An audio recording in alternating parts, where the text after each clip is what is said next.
Olá pessoal, tudo bem com vocês?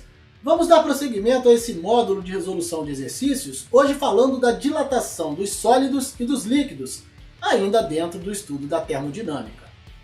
Os alunos que ainda não dominam esse assunto devem procurar pela aula específica sobre esse tema. Para isso, eu vou deixar aqui um card que vai remetê-los diretamente a esse conteúdo ao qual estou me referindo.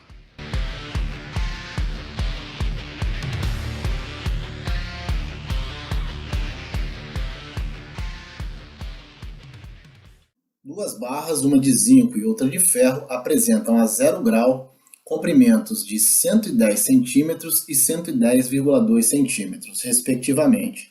Os coeficientes de dilatação linear do ferro e do zinco são, respectivamente, 1,2 vezes 10 a menos 5 e 2,7 vezes 10 a menos 5.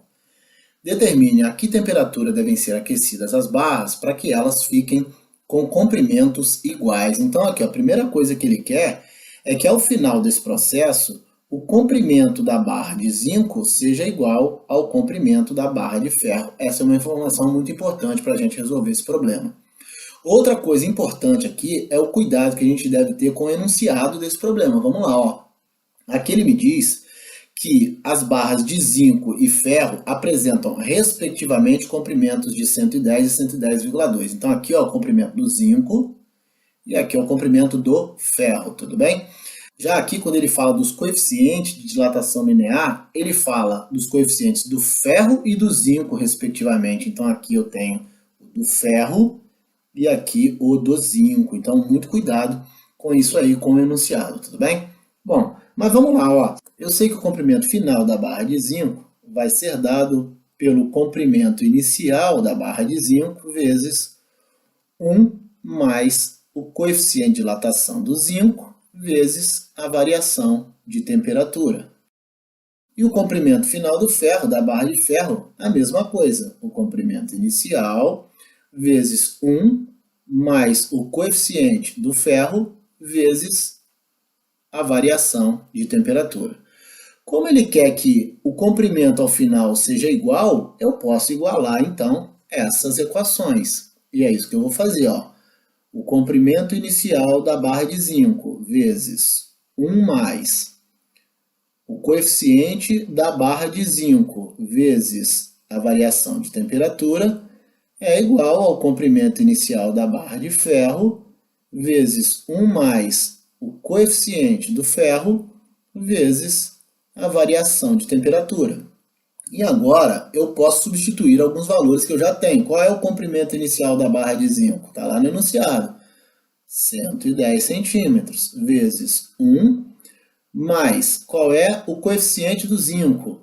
Cuidado, hein? 2,7 vezes 10 a menos 5. 2,7 vezes 10 a menos 5 vezes a variação de temperatura. Igual, comprimento inicial da barra de ferro. 110,2 vezes 1 mais o coeficiente do ferro, que é 1,2 vezes 10 a menos 5, vezes a variação da temperatura. Bom, aqui eu posso aplicar a propriedade distributiva da multiplicação em ambos os lados da igualdade, tá certo? Então, 110 vezes 1, 110, mais 110 vezes 2,7, 297 vezes 10 a menos 5 delta θ, ok? Igual 110,2 vezes 1, 110,2, mais 132,24 vezes 10 a menos 5 delta θ, ok? Vamos dar uma organizada nessa equação, passando esse termo aqui, ó, delta θ, para o lado esquerdo da igualdade e o 110 para o lado direito, trocando, obviamente, seus respectivos sinais. Então, nós vamos ficar com 297 vezes 10 a menos 5 delta θ, menos 132,24 vezes 10 a menos 5 delta θ, igual a 110,2 menos 110.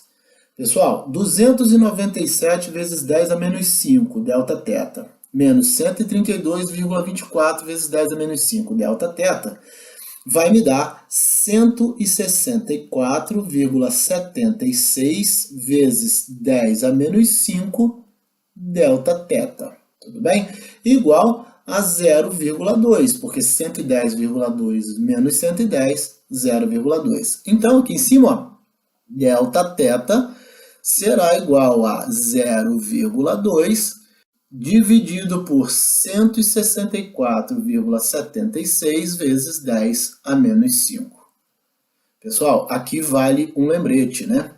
Esse número aqui, ó, é a mesma coisa que 0,0016476.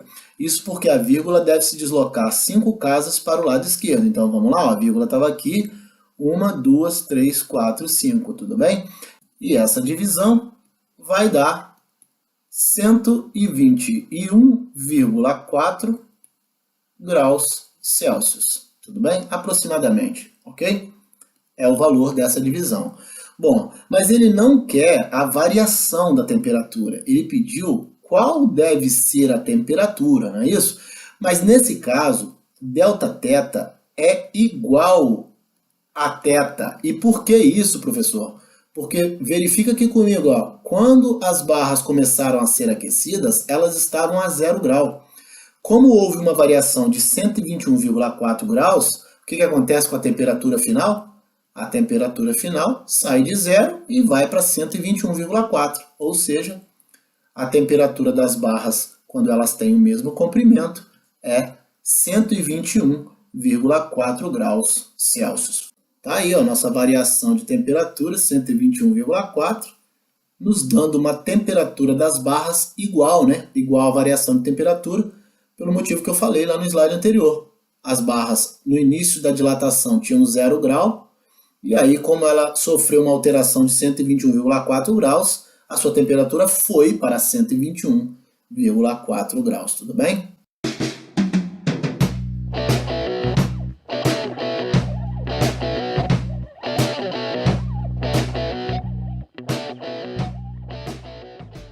Uma chapa metálica quadrada tem lado 50 centímetros a 10 graus Celsius. Qual a área da superfície da chapa a 50 graus Celsius? O coeficiente de dilatação linear do material que constitui a chapa é 1,8 vezes 10 a menos 5. Pois bem, vamos lá, ó. Primeiro procedimento aqui é encontrar a área inicial dessa chapa, né? E como é que eu faço isso? É a medida inicial do lado da chapa elevada ao quadrado. Bom, então a área inicial dessa chapa vai ser 50 ao quadrado, que vai me dar uma área de 2.500 centímetros quadrados. Então, essa era a superfície inicial da chapa, tudo bem? Como é que eu faço para encontrar a superfície final dela, depois de dilatada? Bom, a superfície final dela, dimensão, a área final dela, vai ser a área inicial vezes 1 mais o coeficiente de dilatação superficial vezes a variação de temperatura. Professor, mas como é que eu acho o valor de beta? Então, pessoal, ó, o coeficiente de dilatação superficial é 2 vezes o coeficiente de dilatação linear, ou seja, 2 vezes 1,8 vezes 10 a menos 5. 1,8 vezes 10 a menos 5. E isso vai me dar 3,6 vezes 10 a menos 5, tudo bem? Então, esse é o coeficiente de dilatação superficial. Vamos substituir aqui os valores, ó. A dimensão final da chapa, sua área, sua superfície, será igual a 2.500, que era a área inicial que ela tinha, vezes 1 mais 3,6 vezes 10 a menos 5, vezes a variação de temperatura. Pessoal, a variação da temperatura é a temperatura final menos a inicial, tá certo? Ó, a chapa tinha 10 graus Celsius e ele quer saber qual é a dimensão da chapa quando ela tiver 50. Então, haverá aqui uma variação de 40 graus. Então, 40 graus é a variação de temperatura. Bom, resolvendo aquela multiplicação lá dentro do parêntese, ó, nós vamos ficar com 1 mais 3,6 vezes 40, 144, vezes 10 a menos 5, tudo bem? Teremos então a área igual a 2.500 vezes 1 mais 144 vezes 10 a menos 5 é igual a 0,00144. Isso porque eu preciso levar a vírgula 5 casas para a esquerda. A vírgula estava aqui, ó, 1, 2, 3, 4, 5, tudo bem? Aqui nós teremos 2.500 vezes 1,00144, e isso daqui vai dar 2.503,6 centímetros quadrados, tudo bem? Será a área da chapa após sofrer um acréscimo de 40 graus Celsius em sua temperatura. Tá aí a área final da chapa metálica, tudo bem?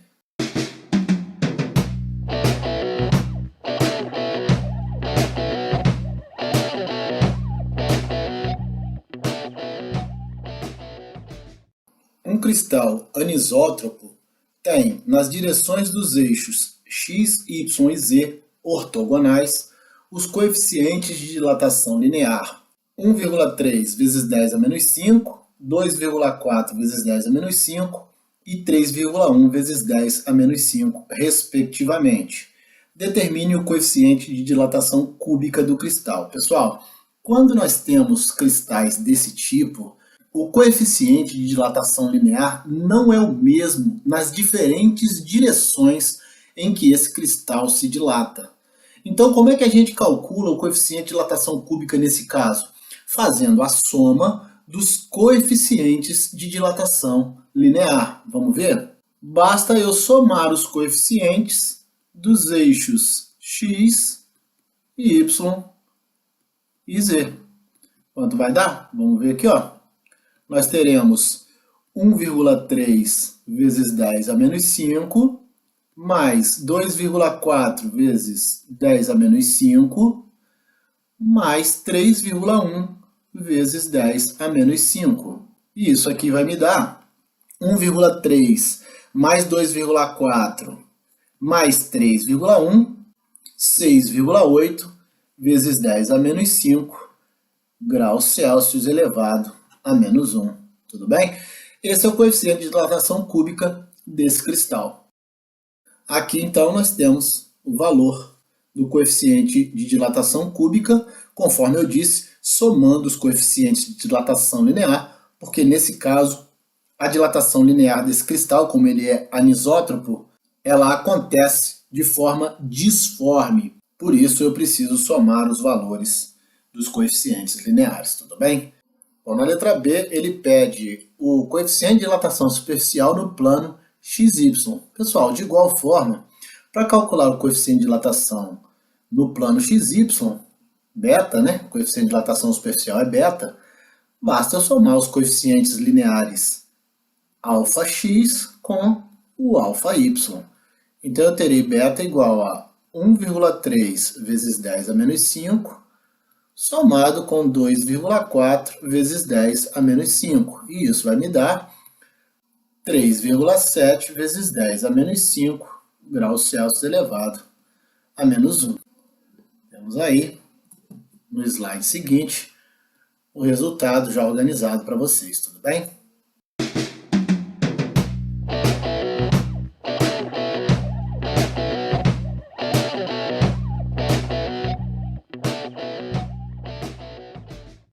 Determine o coeficiente de dilatação linear de um metal, sabendo que sua densidade é de 2,5 ou 2,50 gramas por centímetro cúbico a 180 graus Celsius e 2,55 gramas por centímetros cúbicos a 20 graus Celsius. Pessoal, esse problema exige o nosso conhecimento da variação da densidade em função da temperatura.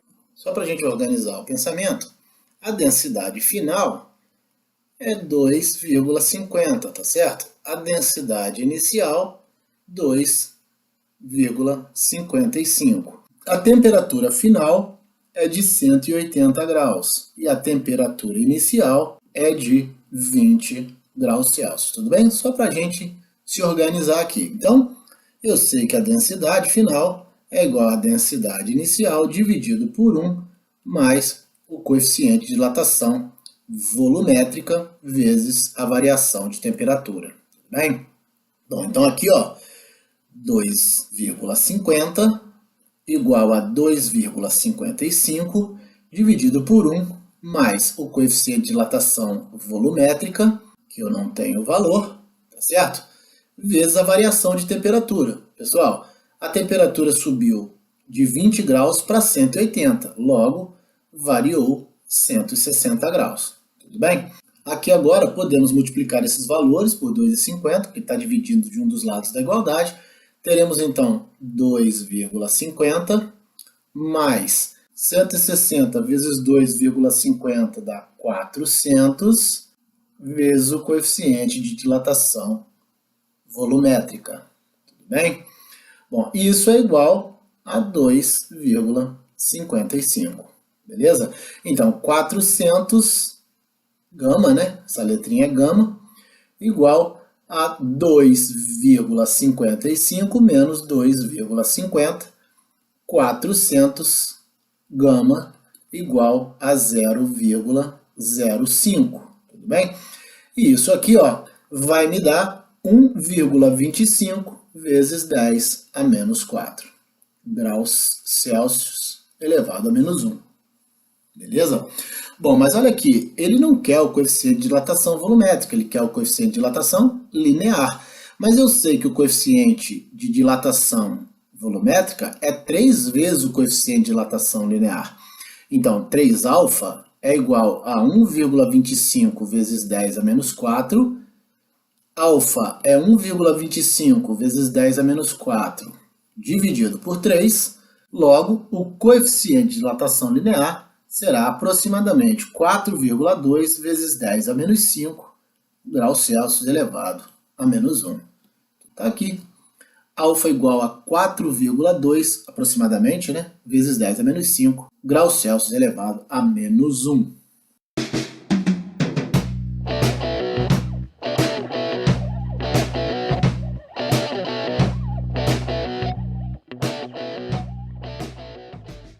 Uma caneca de alumínio cuja capacidade a 0 graus Celsius é de 100 centímetros cúbicos é aquecida a 40 graus.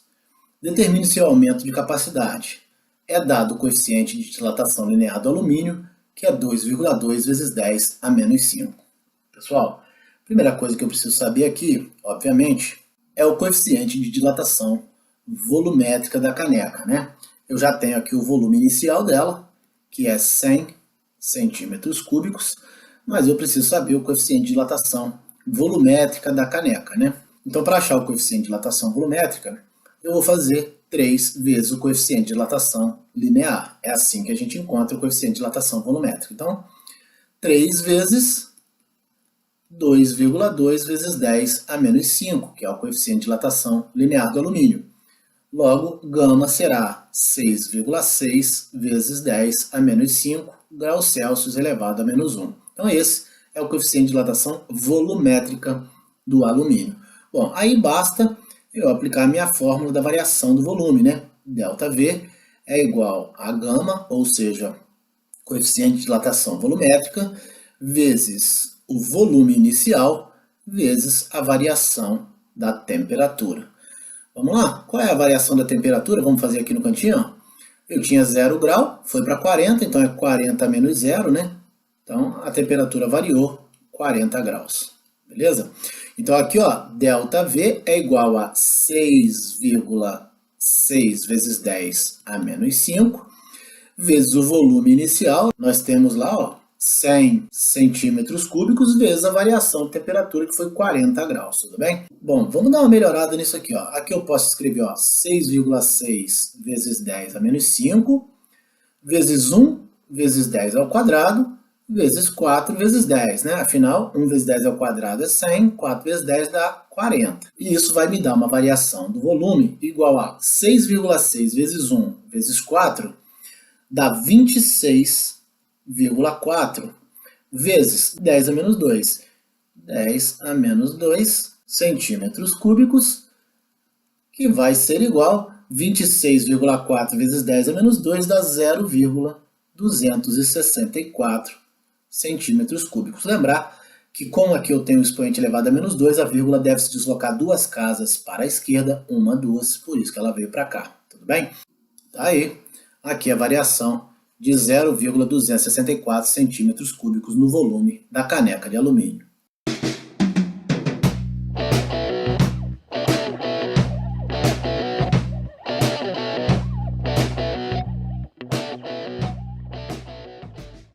Um recipiente de vidro de volume V0 igual a 800 centímetros cúbicos está completamente cheio de mercúrio, estando o conjunto a temperatura de 20 graus Celsius.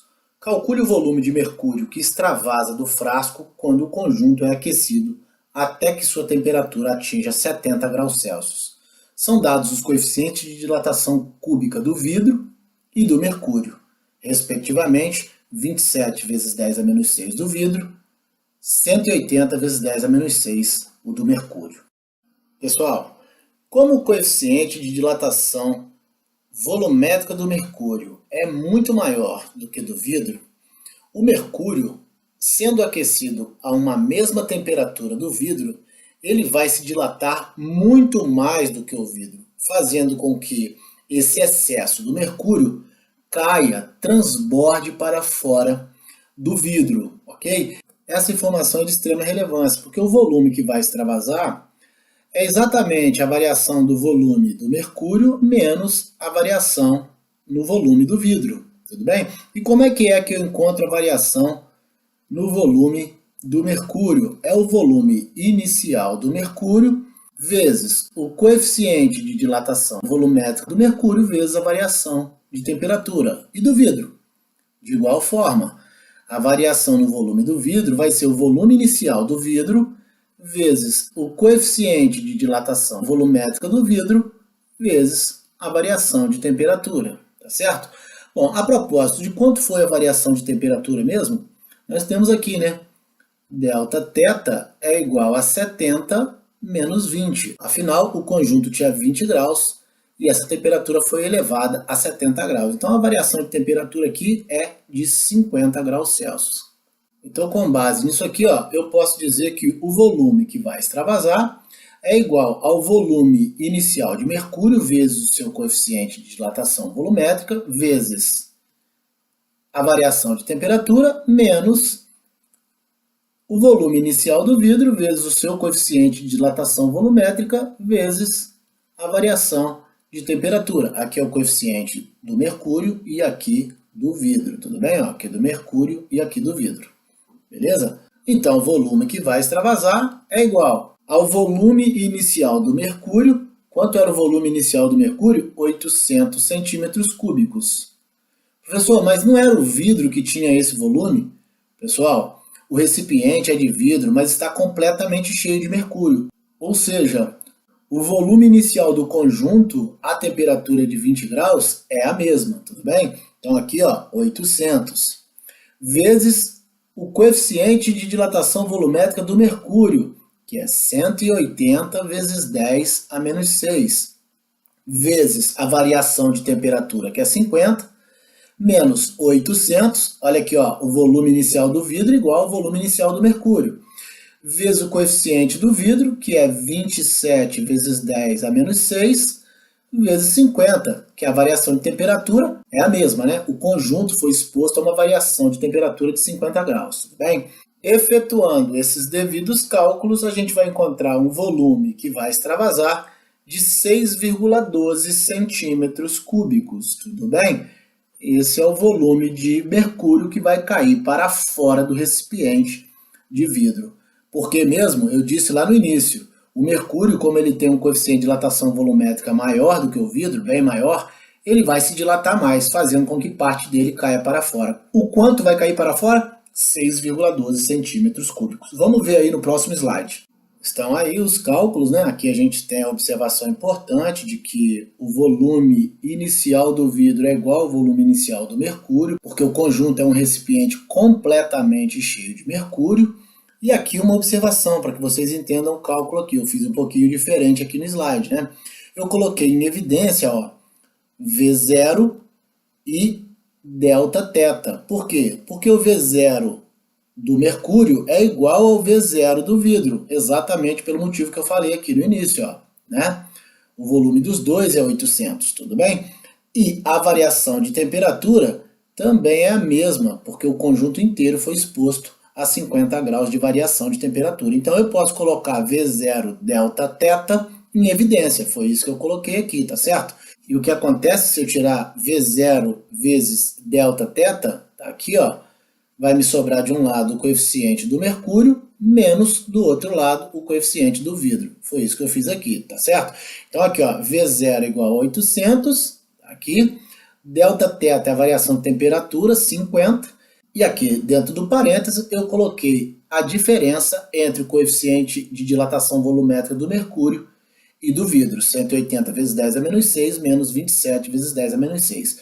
O valor encontrado será o mesmo, tudo bem? Você pode escolher fazer assim, colocando em evidência, ou como eu fiz no slide anterior. Com uma boa calculadora, tranquilamente a gente faz da maneira que eu fiz no slide anterior, tudo bem? Aqui o esqueminha, né? A gente tinha aqui o recipiente de vidro totalmente cheio de mercúrio, em cinza aqui, representado em cinza. Quando ele é aquecido, o mercúrio se dilata mais do que o vidro, como eu já disse, por causa do coeficiente de dilatação volumétrica ser maior. Logo ele cai, parte dele cai para fora do recipiente. Aqui, ó, esse volume que caiu para fora é os 6,12 centímetros cúbicos.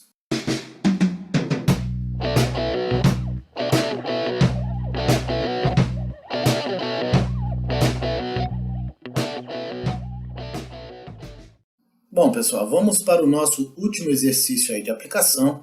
Um frasco de vidro foi graduado em centímetro cúbico a 20 graus Celsius. Coloca-se dentro do frasco um líquido a 20 graus Celsius até atingir a marca de 400 centímetros cúbicos. Quando o conjunto é aquecido até 120 graus, observa-se que o líquido atinge a marca de 408 centímetros cúbicos. Sabemos que o coeficiente de dilatação cúbica do vidro é 27 vezes 10 a menos 6. Calcule o coeficiente de dilatação cúbica real do líquido e o volume real do líquido a 120 graus. Bom, quando a gente lê o problema, a primeira coisa que a gente sabe aqui dele, ó, é que a variação de temperatura é de 100 graus Celsius, né? Isso porque o conjunto estava a 20 e ele foi aquecido até 120. Então, houve uma variação de 100 graus Celsius. Outra coisa que a gente vê aqui, ó, é que a variação aparente do volume é de 8 centímetros cúbicos, porque ó, a leitura que foi feita lá no recipiente de 408, depois de aquecido, menos a leitura antes de aquecermos o recipiente. Então aqui ó, a variação aparente do volume é de 8 centímetros cúbicos, tudo bem? Eu sei que a variação do volume aparente é igual ao volume inicial vezes o coeficiente de dilatação aparente vezes a variação de temperatura. O valor da variação do volume aparente eu tenho aqui, é 8. Igual, o volume inicial eu tenho também, 400 vezes o coeficiente de dilatação aparente vezes 100, que é a variação da temperatura. Pois bem, eu consigo encontrar o coeficiente de dilatação aparente fazendo 8 dividido por 400 vezes 100. Tudo bem? Peguei esse valor aqui, ó, essa multiplicação, passei para lá dividindo. Então aqui ó, o coeficiente de dilatação aparente será 2 vezes 10 elevado a menos 4 graus Celsius elevado a menos 1, tudo bem? Fazendo esse cálculo aqui, ó, a gente vai chegar a esse valor, beleza? Bom, agora com o valor do coeficiente de dilatação aparente, eu posso calcular o coeficiente de dilatação real, que é o coeficiente de dilatação aparente somado ao coeficiente de dilatação do frasco, do recipiente onde o líquido está contido. Então eu terei um coeficiente de dilatação real igual a 2 vezes 10 a menos 4, que é o aparente, mais 27 vezes 10 a menos 6, que é o do frasco. Tudo bem? Muito bem. Aqui ó, eu vou transformar as potências de base 10 para um mesmo expoente. Então eu vou transformar esse expoente em 10 elevado a menos 6. E aí eu fico com 200 vezes 10 a menos 6, mais 27 vezes 10 a menos 6. E isso vai me dar um coeficiente de dilatação real de 227 vezes 10 elevado a menos 6, graus Celsius elevado a menos 1. Tudo bem? Bom, com isso aqui, galera, eu consigo encontrar o volume real, tá certo? Ele já me pediu aqui, ó, o coeficiente de dilatação cúbica real, eu acabei de encontrar. Tá aqui. O que está faltando? O volume real do líquido, tudo bem? Vou limpar aqui a tela para a gente poder fazer o volume real do líquido. Vamos lá, ó. Para atender a segunda solicitação do problema, nós vamos fazer o volume final é igual ao volume inicial vezes 1 mais o coeficiente de dilatação real vezes a variação de temperatura, tudo bem? Então eu tenho o volume é igual ao volume inicial, inicialmente eram 400 centímetros cúbicos de volume, vezes 1, mais o coeficiente de dilatação real, que eu encontrei no slide anterior, 227 vezes 10 a menos 6, vezes a variação de temperatura, que é 100. Isso daqui, efetuando os devidos cálculos, vai me dar um volume final de 409,1 centímetros cúbicos. Observe que, aparentemente, o volume seria apenas de 408. Na verdade, o volume real é de 409,1 centímetros cúbicos. Essa diferença no valor é provocada pela dilatação conjunta do recipiente e do líquido que está dentro dele. Como eu sempre faço, estão aí os cálculos, né, de forma mais organizada, para que vocês os tenham. Tá aqui a variação de temperatura, aqui a variação do volume aparente, aqui o coeficiente de dilatação aparente, aqui um dos itens pedido pelo problema, que era o coeficiente de dilatação real, e aqui o volume real do líquido, tudo bem? A 120 graus Celsius. No nosso próximo encontro, dando prosseguimento a esse módulo de resolução de exercícios, vamos falar agora da calorimetria, ainda dentro do estudo da termodinâmica. Eu aguardo vocês, um grande abraço a todos e até a próxima!